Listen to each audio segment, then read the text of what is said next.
नमस्कार दोस्तों, मैं हूं आशीर्वाद और आपको स्वागत करता हूं ट्रिक सब आशीर्वाद में। दोस्तों, आज की इस वीडियो में मैं आपको 12 साइंस के बाद आपके लिए क्या क्या कैरियर ऑप्शन हो सकते हैं उसके बारे में बात करूंगा। तो चलिए इस वीडियो को शुरू करते हैं।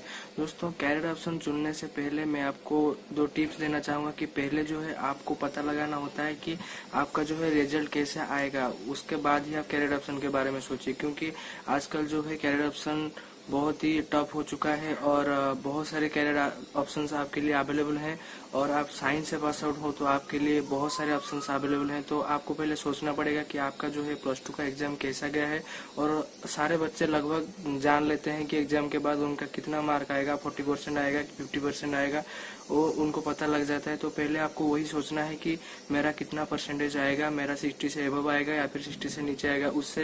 उससे आपको कैरियर ऑप्शन चुनने में और आसानी हो सकती है। अगर आपका 60 से नीचे आएगा तो आपका बहुत सारा ऑप्शन जो है वो कट हो सकता है। और अगर आपका 60 से एबव आएगा या फिर 70 से एबव आएगा तो आपके लिए और कुछ कैरियर ऑप्शन खुल जाते हैं। तो बिल्कुल उसी तरह से आपको करना है कि आपको पहले सोचना है कि मेरा कितना मार्क आएगा। रिजल्ट आने से पहले आपको पता लग जाना चाहिए कि मेरे को 50% से एबव जरूर मार्क मिलने चाहिए। उसके बाद जो है आप कैरियर ऑप्शन के बारे में सोचिए। दूसरी चीज जो मैं आपको यहाँ पे बताना चाहता हूँ कि आप एक बेटे या फिर बेटी होने के नाते आपको पता चलना चाहिए कि आपकी जो पिताजी है उनके कितना इनकम है। मतलब कि आपके जो पेरेंट्स हैं मिलजुल के आपके घर में कितने पैसे आते हैं एक महीने में। तो उससे आपको अपने फाइनेंशियल कंडीशन के बारे में पता चलेगा। उससे आप सोच सकते हो कि आप जो है अपना कैरियर ऑप्शन चुनेंगे वो कितने हायर तक हो सकते हैं, मतलब कि कितना खर्चा तक आप पढ़ सकते हैं, वो पहले आपको जानना होगा। कहीं यह ना हो जाए कि आप बस इंजीनियरिंग और डॉक्टर के लिए पढ़ने के लिए सोच रहे होंगे लेकिन आपके घर में पैसा उतना नहीं है पढ़ने के लिए, तो आपको परेशानी हो सकती है। तो पहले आपको जो है अपने मार्क के बारे में सोचना है। और दूसरी चीज जो है आपको अपने फाइनेंशियल कंडीशन के बारे में भी जानना चाहिए कि आपके पास लगभग कितने पैसे आपके पिताजी आपके पीछे खर्चे कर सकते हैं। अगर आपके भाई बहन होंगे तो उनके लिए भी पढ़ाई में खर्चा हो रहा होगा। तो उससे देख करके आपको कैरियर ऑप्शन चुननी चाहिए। तो चलिए आप कुछ कैरियर ऑप्शन के बारे में जान लेते हैं। तो जैसे कि हमारा अभी ट्रेंड चल रहा है इंजीनियरिंग और डॉक्टर की, तो पहले हम इंजीनियरिंग के बारे में बात कर लेते हैं। इंजीनियरिंग में क्या होता है कि आपको जेईई मेन का एग्जाम देना पड़ता है और उसमें लगभग 10 से 15 लाख बच्चे एग्जाम देते हैं। उनमें से अगर आप अच्छे रैंक लेकर के आते हो तभी जाकर आपको एक अच्छी कॉलेज में आपको एडमिशन मिल जाती है। और वो भी अच्छे कॉलेज मतलब कि आपको कम से कम 7-8 लाख 10 लाख लग जाते हैं 5 साल में। तो इंजीनियरिंग में आपको कम से कम 10 लाख रुपए या फिर 12-15 लाख रुपए चाहिए होता है 5 साल पढ़ने के लिए। उसके बावजूद भी आपका जो है कैसा आपका करियर जाएगा, मतलब कि आगे जाकर के आपको नौकरी मिलेगी कि नहीं, उसकी कोई गारंटी जो है कॉलेज नहीं लेती है।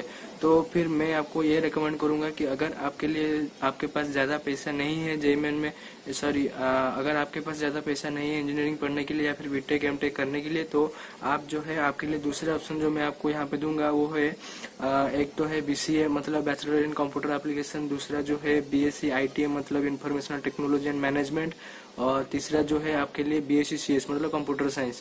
तो आप बैचलर इन ये 3 चीजें अगर आप करते हो तो आपके लिए बहुत सारे ऑप्शन खुल जाते हैं। क्योंकि इंजीनियरिंग लाइन में जो सिलेबस आपके होते हुए हैं वही सिलेबस आपको यहाँ पे मिल जाते हैं। यहाँ पे भी आपको डाटाबेस मिलता है, डाटा स्ट्रक्चर मिलता है, और सी मिलता है, C++ मिलता है, कोर जावा मिलता है, एडवांस जावा मिलता है। तो ये सारी चीजें भी आपको यहाँ पे बीसीए बीएससी कंप्यूटर साइंस और बीएससी आईटीएम में मिल जाते हैं।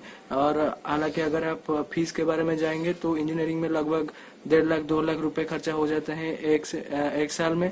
वहीं यहाँ पे अगर बीएससी आईटीएम में फिर बीएससी कंप्यूटर साइंस करोगे तो आपका जो है 2-3 लाख के अंदर पूरा का पूरा कोर्स खत्म हो जाएगा। तो दूसरी चीज जो यहाँ पे मैं आपको बोलना चाहता हूँ वो है कि इंजीनियरिंग में आपको अगर 10 से 15 लाख रुपए खर्चा होता है तो यहाँ पे बीएससी कंप्यूटर साइंस, बीसीए और बीएससी आईटीएम इन तीनों चीजों में अगर आप करने जाओगे तो आपका जो है लगभग 3 से 4 लाख के बीच में आपका पूरा 3 साल का खर्चा हो जाएगा। और दूसरी चीज जो है इंजीनियरिंग आप 5 साल के लिए करते हो, लेकिन यहाँ पे ये 3 चीजें आप सिर्फ 3 साल में ही करोगे।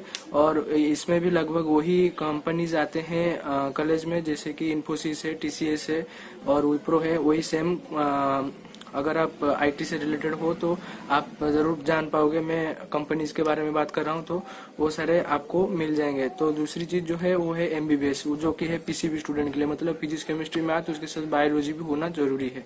तो अगर आपके लिए बायोलॉजी है तो आप एमबीबीएस कर सकते हैं। उसके लिए 2-3 एग्जाम भी देना पड़ता है आपको, जैसे कि प्री मेडिकल टेस्ट मतलब पीएमटी, एआईपीएमटी यानी कि नीट भी आप दे सकते हैं। उसमें भी बहुत सारे बच्चे जो है एग्जाम देते हैं, जैसे कि हमारा 10 से 15 लाख बच्चे एआईपीएमटी या फिर नीट देते हैं। तो उसमें भी क्वालिफाई करना बहुत ही टफ होता है। लेकिन अगर आप उतने नॉलेजेस हो तो आप जरूर एग्जाम दीजिए और एमबीबीएस करने के लिए आप जाइए। और एमबीबीएस में भी अगर प्राइवेट कॉलेज में आप करोगे तो आप 60 से 70 लाख रुपए खर्चा हो सकते हैं। तो वो पैसा देने के लिए, उसीलिए ही मैं आपको बता रहा था कि आपको पहले अपनी फाइनेंशियल कंडीशन के बारे में भी जान लेना चाहिए कि आपके पिताजी जो है आपके पीछे क्या 70 लाख 80 लाख रुपए खर्चा कर सकते हैं। अगर कर सकते हैं तो फिर आप जाइए। वैसे भी तो सीट मिलना बहुत ही मुश्किल है, लेकिन अगर आपको मिल जाते हैं तो आपके पास उतने पैसे होने चाहिए पढ़ने के लिए, वरना कोई काम का नहीं है।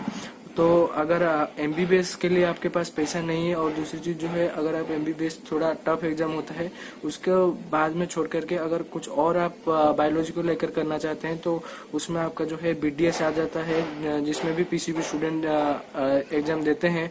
और बीडीएस जो होता है वो डेंटल के बारे में होता है, उसमें भी आपके नाम से पहले डॉक्टर लग जाता है, उसमें कोई बात नहीं है। और आप जो है बीएससी नर्सिंग भी कर सकते हैं। बीएससी नर्सिंग मतलब वो तो 4 इयर्स का होता है, और प्राइवेट कॉलेज में लगभग 1,50,000 ले रहे हैं अभी फिलहाल एक साल में। तो 4 साल में आपको लगभग 5 लाख रुपए लग जाएंगे। तो उसके छोड़ करके आप जो है बैचलर ऑफ आर्किटेक्चर कर सकते हैं, फैशन डिजाइनिंग कर सकते हैं। और दूसरी चीज जो है, अगर आप साइंस स्टूडेंट हो, साइंस स्टूडेंट का अगर आप साइंस से पास आउट करते हो तो आप वहां से कॉमर्स में जा सकते हैं, वहां से आर्ट्स में भी जा सकते हैं। लेकिन बात यहाँ पे यहीं पे आकर रुकता है कि बहुत सारे बच्चे सोचते हैं कि अगर यहाँ पे साइंस से छोड़कर हम कॉमर्स जाएंगे तो उसमें तो अकाउंटिंग आ जाएगा, वो तो बहुत टफ है। लेकिन ऐसा कुछ नहीं है। अगर आप +3 करोगे तो आपका जो है पहले से ही अकाउंटिंग फिर से फास्ट से ही शुरू होती है। तो आपको कोई टेंशन लेने की बात नहीं है, वो आप आराम से अपने अंदर वो जो है डाइजेस्ट कर सकते हो। अकाउंटिंग उतनी कोई बड़ी चीज है नहीं है। दूसरी जो है, आप सीए कर सकते हैं, मतलब कि चार्टर्ड अकाउंटिंग कर सकते हैं। फिर आप बीएचएम कर सकते हैं, यानी कि बैचलर ऑफ होटल मैनेजमेंट भी आप कर सकते हैं, उसमें भी कोई बात नहीं है। अगर आप जो है कॉमर्स लाइन में जाना चाहते हैं, कि अगर आप सोच रहे हैं कि जो साइंस में है, फिजिक्स मेरा होता नहीं है, केमिस्ट्री मेरा होता नहीं है, तो मैं बीकॉम करूंगा, तो कोई बात नहीं है, आप बीकॉम भी कर सकते हैं। अगर आप मैनेजमेंट के थ्रू जाना चाहते हैं तो आप बीबीए कर सकते हैं, बिजनेस मैनेजमेंट होता है, बीबीए कर सकते हैं, एमबीए कर सकते हैं। वो सारी चीजें भी आपके लिए खुल सकते हैं। और आर्ट्स, अगर आप आर्ट्स में जाना चाहते हैं तो उसमें भी आप जा सकते हैं। तो आपके लिए बहुत सारे लाइन जो है खुले हैं, आप किसी में भी जा सकते हैं। लेकिन पहले आपको अपने फाइनेंशियल कंडीशन के बारे में सोचना होगा, और दूसरी जो है आपका कितना परसेंटेज आएगा। या फिर इन सब के छोड़ करके आप जो है नॉर्मल बीएससी कर सकते हैं ऑनर्स लेके, जैसे कि फिजिक्स ऑनर्स लेके कर सकते हैं, केमिस्ट्री मैथ ऑनर्स लेके कर सकते हैं, जियोलॉजी बायोलॉजी कुछ भी ऑनर्स लेके करें, बटनी जूलॉजी कुछ भी लेकर के आप जो है ऑनर्स लेके आप किसी भी +3 कॉलेज में एडमिशन ले सकते हैं। तो मेरे ख्याल से +3 करने से अच्छा है कि मतलब कि बीएससी वो जो फिजिक्स का ऑनर्स लेके करते हैं या फिर केमिस्ट्री का ऑनर्स लेके करते हैं, उससे करने से अच्छा है कि आप जो है फैशन डिजाइनिंग या फिर बैचलर ऑफ आर्किटेक्चर या फिर आप बीसीए, बीएससी आईटीएम या फिर बीएससी कंप्यूटर साइंस या फिर बीटेक, ये सारी चीजें आपके लिए अच्छा होता है। अगर आप डेंटिस्ट होना चाहते हैं तो आप बीडीएस भी कर सकते हैं। तो दोस्तों ये वीडियो आपको कैसा लगा? अगर ये वीडियो आपको अच्छा लगा तो इस वीडियो को लाइक कीजिए, शेयर कीजिए। और मैं आगे भी एक वीडियो बनाऊंगा जिसमें मैं बताऊंगा कि जो बायोलॉजी के स्टूडेंट हैं उनके लिए क्या क्या ऑप्शंस रहते हैं। और तो इस वीडियो में इतना ही। अगर ये वीडियो आपको अच्छा लगा तो इस वीडियो को लाइक कीजिए, शेयर कीजिए, और मेरे चैनल को सब्सक्राइब करना मत भूलिए, क्योंकि मैं ऐसे वीडियो और भी बनाते रहूंगा। तो दोस्तों इस वीडियो में इतना ही।